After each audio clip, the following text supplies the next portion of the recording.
Welcome, everybody. I will take this off and get on video. Nice to see you all. My name is Kate Gordon. I am the A Senior Advisor to Secretary Jennifer Granholm, and I'm really thrilled to be here today talking about the U.S. Energy and Employment Report, or USEER, as we call it. Just a quick housekeeping thing. You have a Q&A button at the bottom of your screen. Please use that for any questions. I'll be running through the high level details on the report, both the methodology and some of the high level findings.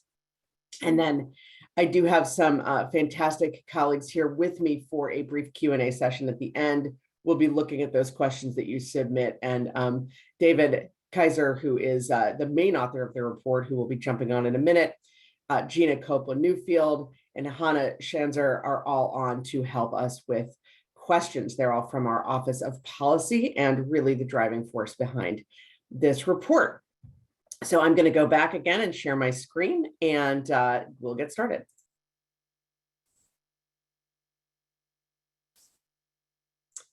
Okay. So we are here today again to talk about the 2022 U.S. Energy and Employment Report. And again, that is a report that we do at the Department of Energy every year. And I'll talk a bit about that methodology. Here's the agenda for today. Again, an overview.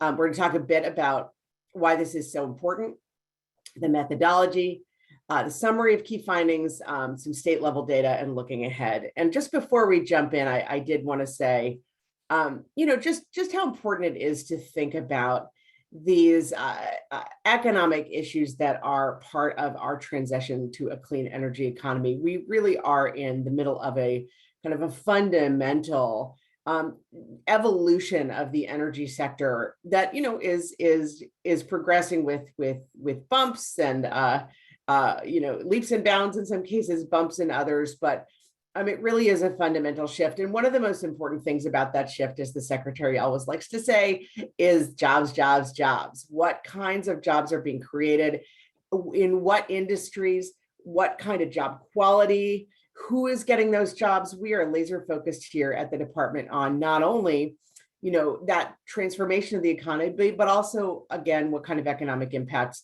it has on energy sectors across the board, both traditional energy sectors and more emerging energy sectors. We're laser focused on the quality of those jobs. We're laser focused on access to those jobs. So this, I think, is a really important snapshot of what that looks like year in and year out. With the caveat that this was a weird year this past year, but really an important snapshot. This is, of course, in the context of the new and historic Infrastructure and Jobs Act, or the Bipartisan Infrastructure Law, as we call it. That law is, $62 billion to the Department of Energy to push forward really fundamental demonstration and deployment programs, as well as significant increases in our core programs like the Weatherization Assistance Program. Those funds are, by and large, not getting out the door quite yet. We're in the process of a huge amount of work on funding opportunity announcements and requests for information on those. So this snapshot that you'll hear today does not reflect jobs created by the Infrastructure and Jobs Act, but we will be seeing those in coming years. And so I think that's something to really keep an eye on. Without further ado, jumping in on the data. So this report is important. It's a report that we do annually here at DOE. This began actually with the Quadrennial Energy Review, for those who remember that, back in 2015. So the first of these reports was 2016, done again in 2017, and then NASIO and EFI published this the 3 subsequent years, and in 2021 the report returned here to the Department of Energy. So this is the 7th overall USEER, but it is the 4th one that we've done here out of DOE. And what's important about that is this is a couple things. One is that it's a year upon year snapshot. And so same methodology, essentially, with a couple of little tweaks year upon year, which is helpful for comparison purposes. It also captures, again, not only numbers, but also tries to capture some critical details around industry, occupation, unionization, and project labor agreement coverage, some demographic and hiring information. And the way that we capture some of that information is through a combination of survey data, which is necessary. I'll get into that in a minute. And also some of the Bureau of Labor Statistics data where we have it for specific industries. So one of the most big things about the bipartisan infrastructure law, or some call it the IIJA, is that it requires that this come back to the Department of Energy and that this be published on our website, within a year of enactment of the bill. The bill also directs us to convene an Energy Jobs Council. This is a DOE and other agency expert council to really ensure that we're generating data, that we're covering the right areas, that we're bringing in data where we don't have it and looking at gaps.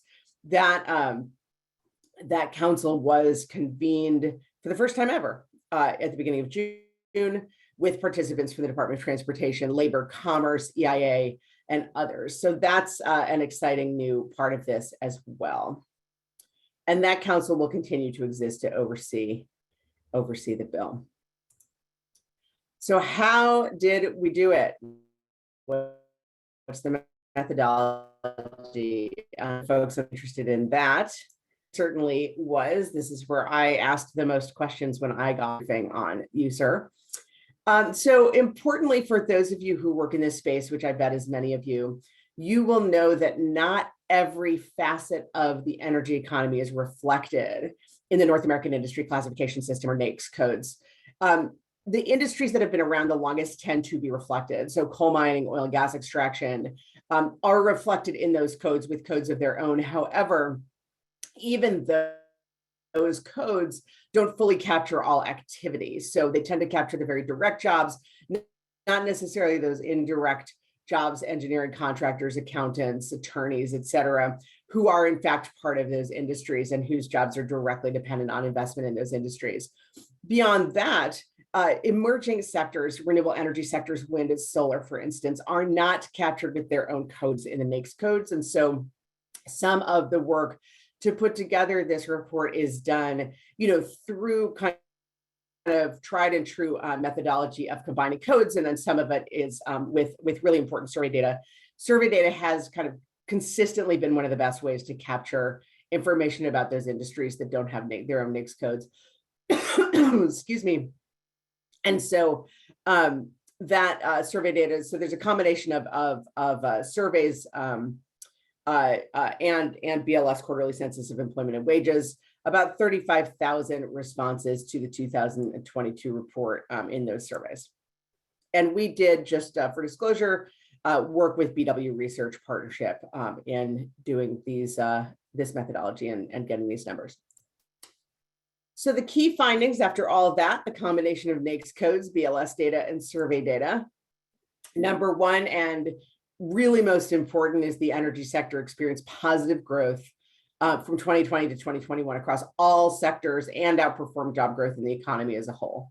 So that's really important. Energy outperforming economy. Energy, of course, critical set of industries that both underpin most other industries, because most other industries at this point need energy to survive, but also there's a set of sectors that are anchors in and of themselves across the board, outperforming job growth in the economy. Clean energy jobs drove a significant amount of that growth, which underscores that pathway to success and getting to the president's goal of a net zero emissions economy by 2050, really marching toward that goal continuously. And again, the infrastructure bill will provide significant new funds into reaching that goal, which are not covered here. We do need additional investments, though. This project is by no means done, and there's going to need to be significant additional investments to turbocharge that clean energy economy and build out a much more diverse, resilient, and frankly, higher paid clean energy workforce, and that's something we'll get into. So top line number, 2021, about over 7.8 million energy jobs in the US, up from 7.5 million. So an addition of 300,000 jobs overall, again, growing faster than the economy as a whole. Those jobs are really distributed by industry. And I think this is really important because there is a significant kind of shift in industry growth depending on the sector that's growing. But what you really do see overall here is a significant amount of growth and jobs in construction, So that includes things like solar installations. So that's the deployment jobs and construction jobs for facilities, but also importantly, really bump up there in manufacturing. So you see that particularly in the motor vehicle space, which is also the fastest growing of these technology groups that we look at in the report. So that's incredibly interesting to look at. And that bump up in manufacturing is very relevant to the president's overall focus on really building out our manufacturing and supply chain across energy technologies. And so the industry with the most energy jobs overall, as I said, is construction. That's about 25% of the total of all jobs created in energy, and manufacturing following with about 22%.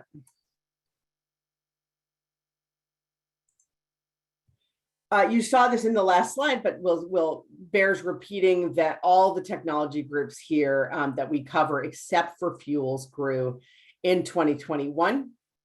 Unfortunately, 2021 growth was not enough to make up for the significant job loss across the economy, including energy in 2020. Again, very odd couple of years. We've just been through real shocks to the economy and a lot of recovery in 2021, not quite enough to make up for 2020, but some significant growth. Importantly, in terms of job quality, coverage by unions and project labor agreements, so union representation as well as project labor agreements, is higher in energy industries than in the economy, than in the rest of the US economy or other employment sectors. About 10% of energy workers are represented by union or covered by project labor agreements, and that's compared to about 6% in the private sector. So that's a really important piece of information. And across those energy technology groups, about 20% of the electricity production technology group is covered by unions or project labor agreements. So that's the most unionized energy sector that we found in this report. Diversity is spotty. The energy workforce is about 74% male, so really heavily male dominated. That is compared to 53% male workforce for the US workforce average. So that's really not, that's kind of a significant lack of diversity there in the energy sector. Non-white workers, about 26% in energy versus 22% across the US. So slightly more non-white workers in the energy sector, but significantly Black or African-American workers are less represented, about 8% of the energy sector versus about 12% across the workforce. So these are kind of flags of important places for us to continue doing really hard work in terms of diversifying that workforce, making sure we're providing access and pathways, career ladders into these jobs for women, for people of color, for workers less represented in the sector. Motor vehicles, I already showed this. Motor vehicles and component parts, biggest sector, very, very important finding, especially given the role of transportation in reaching our goals of net zero, getting to a net zero economy. Most of those, of course, are still in gasoline and diesel vehicles, but jobs in clean vehicles grew the fastest of any category at 25%. So really exciting growth in that sector. We also saw growth in transmission, distribution, and storage, as well as energy efficiency, electric power generation jobs, except importantly in nuclear and coal. Those were the two sectors in electric power generation that did not grow. And then in terms of declines in jobs, coal and petroleum really driving that decline in fuel jobs that you saw as the smallest individual sector here. So important findings, a lot of growth in the vehicle side, but decline on the fuel side. It'll be interesting to see if those trends continue, but we really did see that clearly here. And that coal decline in the fuel side is a decline we've seen over several years. Altogether, one of the things that we pulled out in I really handed to our Office of Policy for very important work here is to pull out jobs in net zero emissions aligned areas.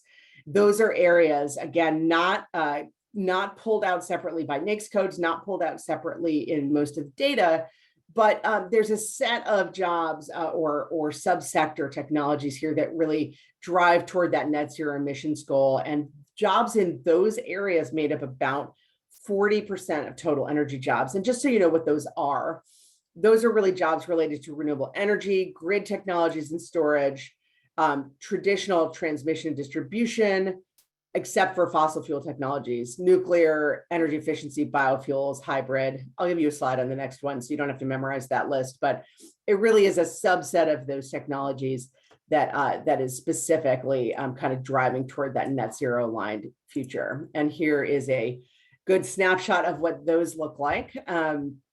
You see EV jobs increasing by about 26%, hybrid electric vehicles increasing. Again, that big growth in motor vehicles that you're seeing there. Solar energy jobs up by about 5.4%. Wind energy, and wind energy, importantly, was the one area that grew every year. It was the one of these technology sectors that just has continued steady growth in the last few years. Energy efficiency, transmission, distribution, and storage. So that is that's kind of going to what we mean by net zero emissions aligned. And again, wind, electricity, and electric vehicles were among the few sectors to actually gain jobs in 2020. That is significant. I mean, you remember 2020, industries did not gain, or sectors did not gain jobs in 2020, but those two did, wind, electricity, and electric vehicles. So gained in 2020 and are among the few here that we found that are still above their 2019 level. So those two areas really seeing some growth. Getting to the state level, different states performed differently, and we've got some really good state performers here. Michigan, the secretary is very happy to see Michigan here, her former state at the top, along with California and Texas for job growth. And if you look at Michigan, most growth overall with about 35,000 net jobs gained in Michigan. Texas gaining about 31,000, California about 29,000 energy jobs, mostly motor vehicle manufacturing once again. And you really see that prowess in the secretary will say that prowess in Michigan, building off of the motor vehicle sector and really diversifying into some new technologies there. Michigan's growth in motor vehicle jobs offset some of its declines in some other areas, transmission, distribution, storage, and fuels. Texas added the most jobs overall in all sectors, but also lost more fuel jobs than other states. So the net jobs was not as big as Michigan, but you do see a lot of jobs gained in general. Louisiana with the next largest set of losses. Those two states, of course, have significant fuel sectors, and we did see a big decline on the fuel side, petroleum fuel side. So not a shock from those two states, but offset by some really important increases as well. And those net zero emissions aligned areas I talked about before, significant source of job growth. We just talked about this, but you've got Texas and California with these motor vehicle increases, particularly California with carbon reducing motor vehicles, and solar, Texas with motor vehicles and energy efficiency. Florida, big winner here with energy efficiency jobs in particular. So some really important gains just in that net zero emissions aligned subset specifically. And a reminder again, that this snapshot does not include the bipartisan infrastructure law. Again, $62 billion to DOE. And I like to put that in context. Our annual appropriations at DOE are around $45 billion a year. So $62 billion is significant for the department. It's also a significant evolution of the department into really a focus on demonstration and deployment from what has been traditionally for decades a basic science and research mandate. We're leaning in on basic science and research and really expanding into demonstration and deployment. As the secretary says, deploy, deploy, deploy. And what that translates into is jobs, jobs, jobs. And so we're expecting to see, a significant impact on the creation of good paying, clean energy jobs. Good paying is important. The bipartisan energy law does require prevailing wage for all construction projects. And we at the department are leaning in hard on making sure that job creation here is high quality, that we're providing access into those jobs, that we're paying attention from the very outset to diversity, equity, and inclusion, as well as to energy and environmental justice. So really hoping to see fruits of that labor in the next few years of the USEER report. Those investments that we're making now in these energy projects, and particularly in energy supply chains and manufacturing, will be the underpinning, will be the framework that allows us as a country and all of these individual states to really excel in moving forward that clean energy economy and really kind of get us to a place where we have a much more diversified, more secure, and more resilient economy in the future. So very excited about what that law will do for the workforce, for the country, and of course, hope to see that reflected in outer years. And so I am going to stop there, I think, and take things to the Q&A. I'm going to stop sharing my screen. I'm inviting David and Gina to come on screen to help me answer the questions.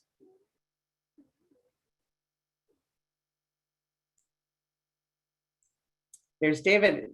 And I just want to call out David one more time, who really is the person starting over a year ago who made this report happen, who did the fundamental research, and who is really responsible for it being as comprehensive as it is. So David, thank you. Thank you for that. All right, do we have questions coming in at all? Hannah, you're saying you don't see any questions in the chat. So I am seeing questions, so maybe we're looking in two different places. Okay, Gina, why don't you take it away since you can see them? Sure. And I'm seeing them, Hannah, in the Q&A category. So, David, folks have a couple of technical questions that I think you can best answer. So one of them is, when is the IRS going to add solar to the codes? Oh, okay. Well, I assume you're talking about the NAICS codes, which are a collaboration between Canada, Mexico, and the United States.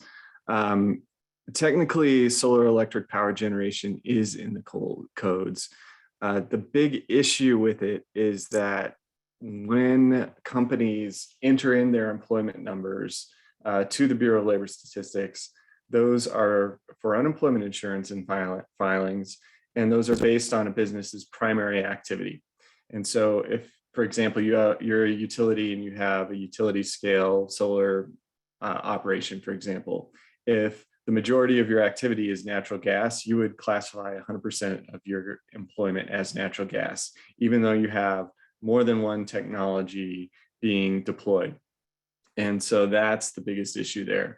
The other issue is that, as we can see with things like extraction codes, there are coal, oil, gas, NAICS codes, but that doesn't capture all of the activity that goes on in that sector. So for example, there may be legal services that are provided to extraction companies, things like that.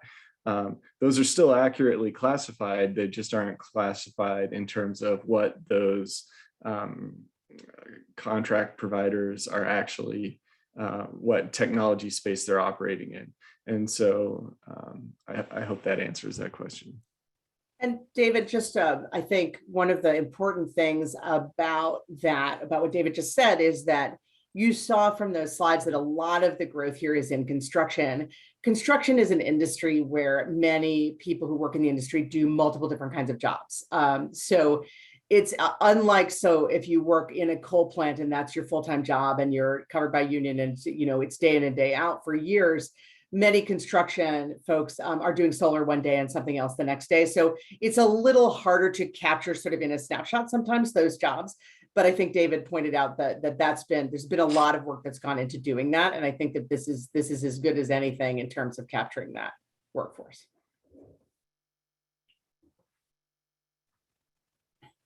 And we're seeing another question come in, David, asking about why motor vehicles are part of this report.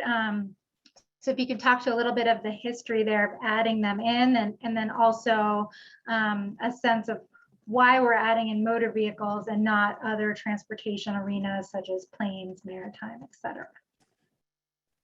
So some transportation is actually in there in the transmission, distribution, and storage section. There is transportation of energy products. And so I wouldn't go so far as to say that roads, airline, the air is very small, but technically it's in there. Pipelines, things like that are in there as far as transporting energy products. Motor vehicles are in there just because when you look at the actual end use of energy, motor vehicles is just a massive part of that here in the United States. And so that's why that category is in the report. And, this is looking back to 2014, 2015, when we were originally coming up with those categories. And when you think about what is going on in the motor vehicle space right now with the transition towards EVs, it's even bigger now than it was back then. And so it's a good thing that we actually did go include it back when we were originally coming up with these definitions back in 2014. And in my role of providing macro context, I'll also say again, really underscores the difference between this set of extremely diversified sectors that we're growing into in the energy economy from what was for a lot of years kind of a very, 3 or 4 very specific sectors that could sort of be pulled out. Motor vehicles is a great example where the vehicles themselves are changing, the fuel they use is changing, and all of that becomes kind of integrated with that electricity system and energy system in a very new way. So I'm really thrilled to see this here. I don't know that a lot of reports do pull out motor vehicles and include them. And I think it's very indicative of where the industry's going. Great. Thanks, Kate. Yeah, for those of us who rely on electricity to power our vehicles, this makes a lot of sense. So there are a few questions that are very specific in nature to the report that I think we're going to have to go back and look up answers to, but we can get back to people individual about those. But one for you, Kate, that came in asks, how do we pay for solar PV installation training schools and programs, including in places like Texas? So I thought it might make sense for you to speak to some of the bipartisan infrastructure law provisions that that can help with that sort of thing. Yeah, thank you.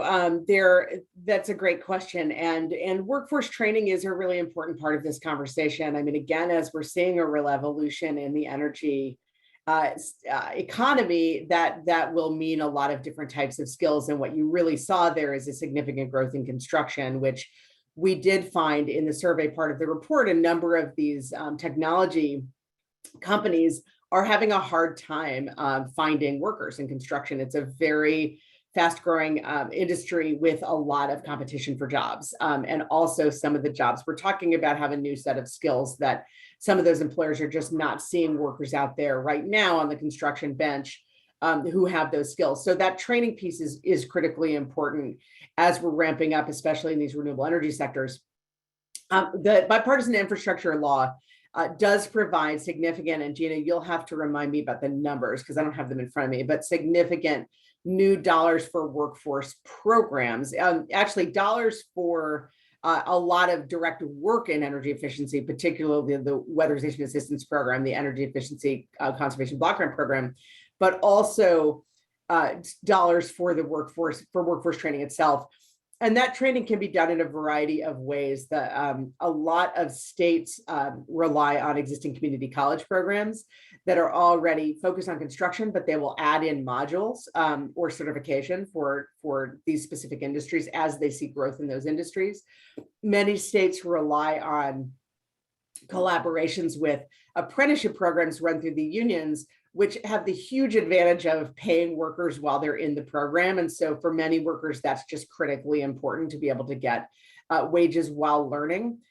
Those programs increasingly, and we've been very focused on this at Department of Energy, include pre-apprenticeship programs that are training programs to provide some of the soft skills and some of the basic skills that you need to get into the apprenticeship program itself.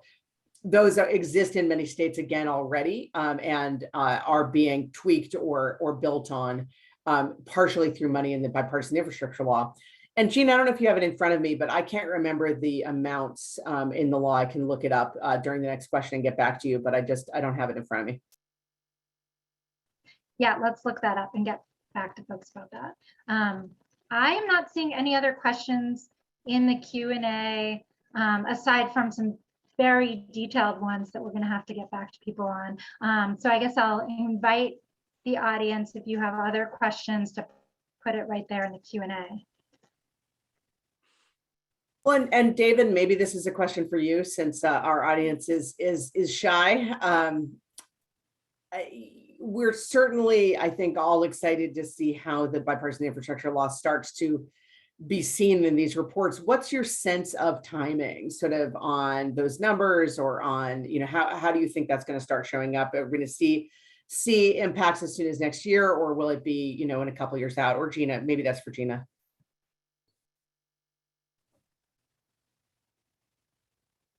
I don't know if you want to take this, Gina, or if you would like me to. Go ahead, David. I mean, really, as Kate mentioned, one of the biggest things that you see in the energy job space at this point is the activity that's going on in construction. And that doesn't just mean building things, it means building things as well as capital investments and doing maintenance and repair activities and things like that. And so as infrastructure gets built out and those projects begin, I think you're going to see a lot, especially in the renewable space, where it's extremely where it takes a lot of workers to be doing these projects. I think you'll start to see some of these things happen.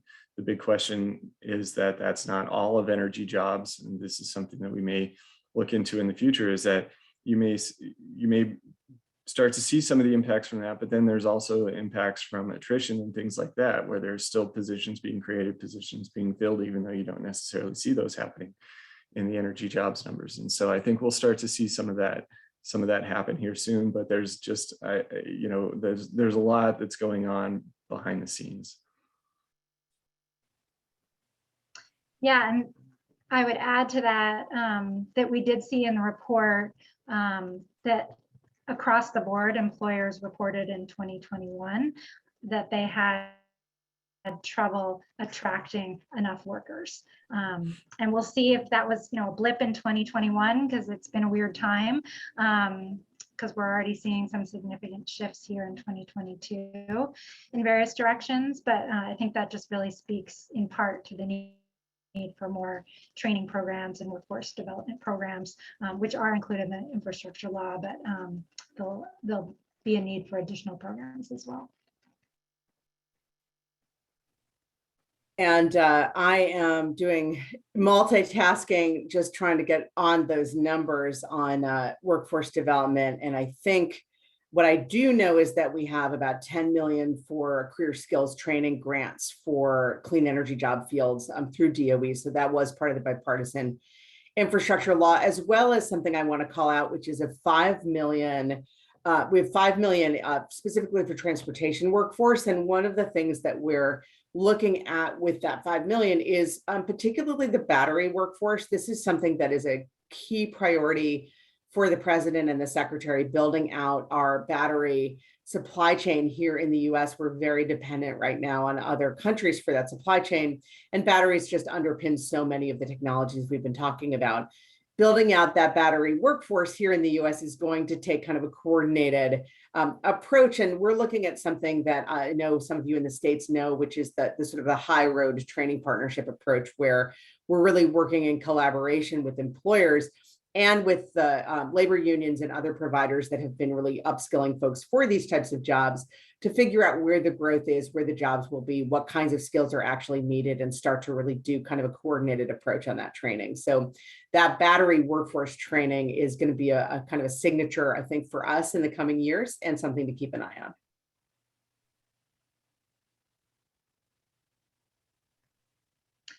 Okay, I do not see any other questions coming in through the Q&A. Does anyone else see any questions coming in case my system is slow? I do not. I think it's because David did such a comprehensive job with this report that he's covered everything anyone ever wanted to know. But really thrilled to be able to be here talking to some of you. This is a really important, again, it's an important snapshot. It shows us where we need to focus. It shows us where we need to build.